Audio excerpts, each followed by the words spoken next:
Good morning, students. Now we are going to start our next chapter, which is chapter number 6, tissues. Some little information we have all about tissues that we have done in our previous chapter also, chapter 5 also. Tissues are basically the collection of cells. Cell is the functional and structural unit of life.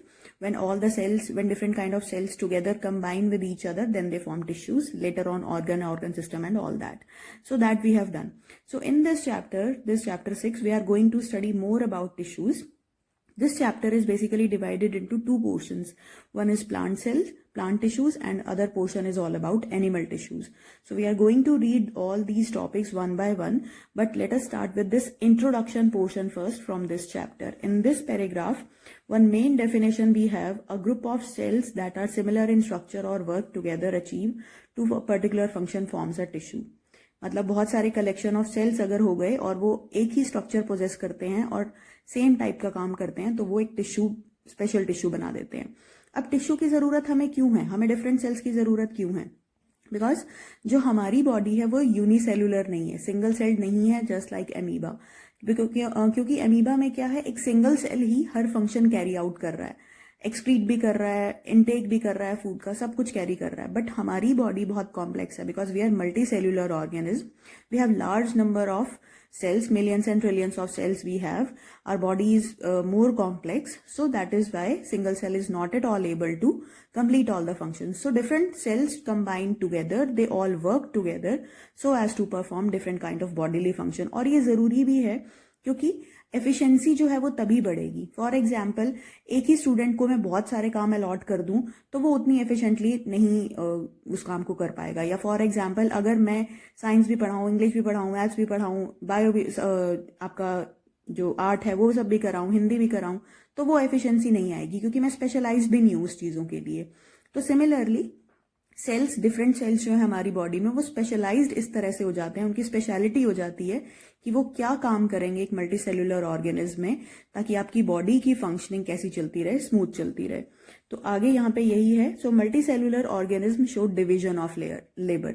Division of labour mean काम जो है वो divide हो जाता है, जैसे मैंने अभी तो ये पैराग्राफ में ये सारी इंट्रोडक्शन थी. A group of cells that are similar in structure, this is now definition of tissue. This is your blue patch on next page, question number 1. This you can write from this point. Next paragraph is again a general topic, or are plants and animals made up of same type of tissues? Can you imagine कि animal और plant दोनों के same tissues हो सकते हैं? दोनों का सब कुछ स्ट्रक्चर अलग है, वर्किंग क्राइटेरिया अलग है, सब कुछ अलग है.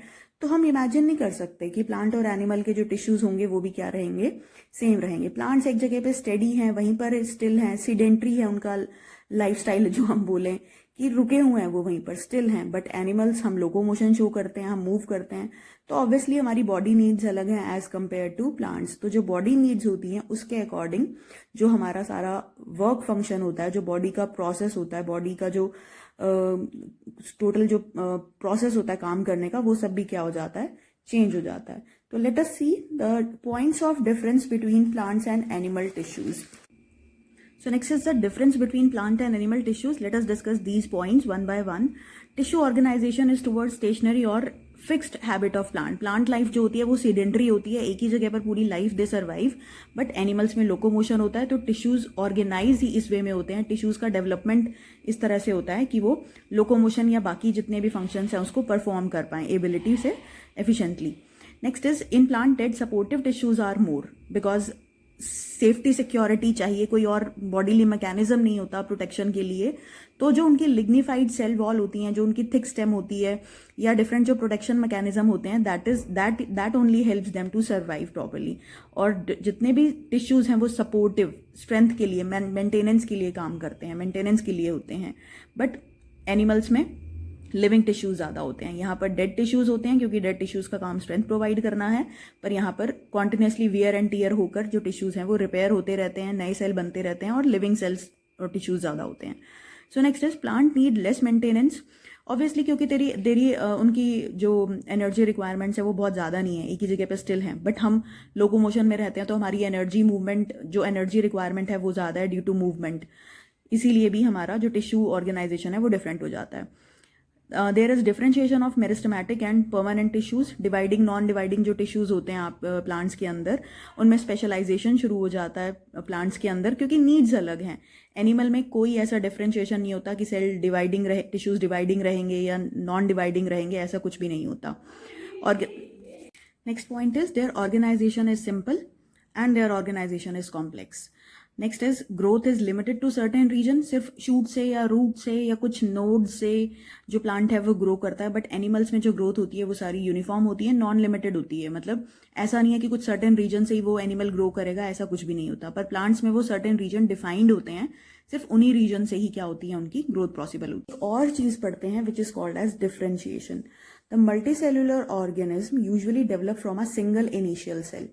जो भी हमारे जाइगोट लाइक या स्पोर जो आपने पढ़ा है 7th 8th स्टैंडर्ड में आपने पढ़ा है, जो सिंगल सेल होते हैं जिनसे पूरी बॉडी डेवलप होती है, तो उन सेल से हमारी जो बॉडी है वो बड़ी है. वही सिंगल सेल जो होता है वो डिवाइड होना शुरू होता है, उसकी डिवीजन स्टेज आती है, तो उसके बाद वो मल्टीपल सेल्स बनने शुरू हो जाते हैं. फिर वो ग्रुप ऑफ सेल्स जो है वो एक स्पेशल सेल कहलाता है, जिसको हम स्टेम सेल्स बोलते हैं, जिसकी आपने थेरेपी भी सुनी होगी कभी कि स्टेम सेल थेरेपी करते हैं लोग, स्टेम सेल्स को प्रिजर्व करा लेते हैं ताकि आगे कभी कोई डिजीज होती है तो उससे प्रोटेक्शन मिले. तो वो जो सिंपल जो सेल है जिससे बॉडी स्टार्ट हो रही है एक तरह से, जैसे स्टेम सेल्स आपके, तो वो जो आपके सेल्स हैं वो धीरे धीरे डिवाइड होते रहते हैं, और इस तरह से डिवाइड होते हैं कि आपका जो सेल डिवीजन के बाद आपको मिले वो स्पेशलाइज्ड हो जाए कुछ एक स्पेशल काइंड का फंक्शन करने में. फॉर एग्जाम्पल जैसे मैं स्टेम सेल की बात कर रही हूँ, तो the stem cells can change itself into more than 200 types of cells. ये सेल्स की एबिलिटी होती है, इनकी पोटेंसी होती है, इनकी कैपेबिलिटी होती है कि they can give rise to large number of cells, और ये सेल फर्दर स्पेशलाइज कर लेते हैं खुद को डिफरेंट वर्क परफॉर्म करने के लिए, जिससे बॉडी में एफिशिएंसी बढ़ती है. अब इसका मतलब क्या है कि डिफरेंशिएशन का मतलब क्या है, ये मैंने आपको बहुत टेक्निकल टर्म में समझा दिया कि डिफरेंशिएशन एक प्रोसेस होता है. डिफरेंशिएशन की डेफिनेशन पढ़ लेते हैं एक बार. is a process of qualitative change in the cells to perform different functions in the living organism. मतलब कुछ ऐसा प्रोसेस जिसमें सेल्स के अंदर कुछ स्पेशल चेंजेस आते हैं, और वो चेंजेस किस लिए आ रहे हैं, to perform different kind of functions. अब let us consider one example. Suppose when we are small, when we are kid, then we thought of becoming a doctor, engineer, journalist, etc. But when we keep on growing, when we grow old, तो उस time पे क्या होता है, हमारा M change हो जाता है, and we work to become one type of person. Like हमें हमारा एम मिल जाता है, हमें हमारा करियर मिल जाता है कि बहुत सारी चीज़ों में से हम चूज कर लेते हैं कि यही हमने बनना है. तो पहले हमारी जो थिंकिंग थी, जो थॉट प्रोसेस था, वो अनस्पेशलाइज्ड था, स्पेशलाइज नहीं था. हम किसी एक स्पेशलिटी की तरफ काम नहीं कर रहे थे, हम रैंडमली मूव कर रहे थे. लेटर ऑन हमने खुद को स्पेशलाइज करना शुरू किया, एक एम की तरफ हमने जाना शुरू किया. So that is called as differentiation. एक तरह से इसी को हम डिफरेंशिएशन बोलते हैं एक जनरल टर्म में. तो the process of being specialised, that is called as differentiation. और ये जरूरी है for living organism, for multicellular organism, ताकि बॉडी एफिशिएंटली काम करे और एक ही सेल के ऊपर बर्डन ना पड़े, डिवीजन ऑफ लेबर भी मेंटेन रहे. सो जो इंट्रोडक्शन पार्ट था that we have finished. So we will be starting now about plant tissue. This book I am referring to, this is Pradeep's. This is good book. Even in chemistry and physics you can refer. I have told you earlier also. So from this book I will be reading some of the topics so as to explain some more knowledge, so as to give you some more knowledge. So next topic is plant tissues. Now the chapter has started. So we are going to read about plant tissues now. So plant tissues जो हैं that are divided into two categories depending upon the ability of cells to divide or not. So these are two kinds of tissues we have in case of plants. One is meristematic tissue and other is permanent tissue. Meristematic tissues are those which can divide. वो cells से बने होते हैं ये tissues जिसमें ability होती है अभी divide करने की, और ये सारे तीनों टाइप के tissues इसी टाइप के ही हैं, मेरिस्टम्स इसी टाइप के हैं. और next is permanent. Permanent means they have lost their ability to divide. So here's the definition for meristematic tissue. Meristematic tissues is actually a word derived from meristem. So meristem means dividing. So here goes the definition of meristematic tissues. May be defined as a group or collection of living cells. Living cells हैं ये, और जो divide करने की ability रखते हैं, which are located at specific locations and divide continuously to add new cells to the plant body. So these are the characteristics of meristematic tissues.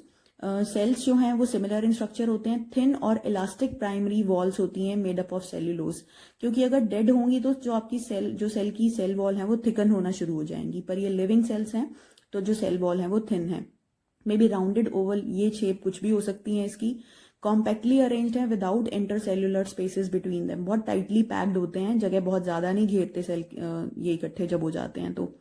They contain dense और abundant cytoplasm, अच्छी खासी cytoplasm होती है और prominent, बहुत अच्छा visible clear होता है वो nucleus. The dense protoplasm of the meristematic cell contains few और स्मॉल वैक्यूल्स और no vacuoles. So these were the characteristics of this meristematic tissue. Now we will be just reading about permanent tissues. Permanent tissues definition is given here. They are generally collection of living or dead cell. They may be living or sometime dead also. So this was the one thing, and another thing is they have lost their ability to divide. नहीं divide हो सकते और permanently एक जगह पर जहाँ पर होते हैं वहीं पर रह जाते हैं वो. They have already undergone differentiation and growth. जो कि मेरिस्टेमेटिक टिश्यूज से बने हुए हैं वही परमानेंट टिश्यूज हैं. मेरिस्टेमेटिक टिश्यूज जो ओल्ड होने शुरू हो गए और जिन्होंने अपनी डिवीजन एबिलिटी खो दी वो परमानेंट टिश्यूज में कन्वर्ट हो जाते हैं. So in next video we will be discussing about these meristematic tissues and their kinds. This all we will be doing in next video. Apical meristem, lateral intercalary, that all we will be discussing in next video. So students, now come to next second question of this blue patch on page number 69. What is the utility of tissues in multicellular organism? So I think by this time you must have understood the role of tissues. Ki tissues are made up of some specialized cells that are capable of doing some sort of special functions. So the efficiency of our body system keeps on increasing if one kind of tissue is provided so as to complete one type of work. So due to division of labor, the tissues get specialized, and that is why our body keeps on working smoothly. So this was the utility of tissues. Next is meristematic tissues. Meristematic tissues we have discussed कि meristematic tissues are the dividing tissues. These are the tissues that contains dividing cells actually, that keeps on dividing and promotes the growth of plant. So there is one activity written in your book 6.2.1. In this activity there are two jars that we have taken, and each of the jar we have kept onion. एक jar में हमने onion की जो roots हैं उसको chop of कर दिया, trim कर दिया, एक में हमने रहने दिया. तो आफ्टर सम टाइम, सम 4 और 5 डेज के बाद हम देखते हैं कि जिसमें हमने ये रूट जो टिप्स थी ये चॉप ऑफ कर दी, जिसमें हमने ट्रिम कर दी इनको, तो ये रूट टिप्स आगे ग्रो नहीं कर रही. अदरवाइज जो हमारा फर्स्ट जार था जिसमें हमने ट्रिम नहीं करी, उसमें आप देख भी रहे हो कि ग्रोथ क्या है, थोड़ी लार्ज है. तो due to the cutting down of these roots, the growth of these roots actually stops. So why this has happened? Because root की जो tips हैं they contains a special tissue that is meristematic tissue. तो अभी हम meristematic tissue के 3 types पढ़ेंगे हम, that are apical, intercalary and lateral meristem. So first of all let us understand the basic wordly meaning of apical, lateral and intercalary. Apical word is from apex. Apex means at the top. So by correlating it with diagram we can easily see that this apical meristematic tissue is present at the top of the plant. This is the shoot tip. तो shoot tip के बिल्कुल top पर present है, apex पे है, top पर है. So let us read this line. Apical meristem is present at the growing tips of the stem and the root.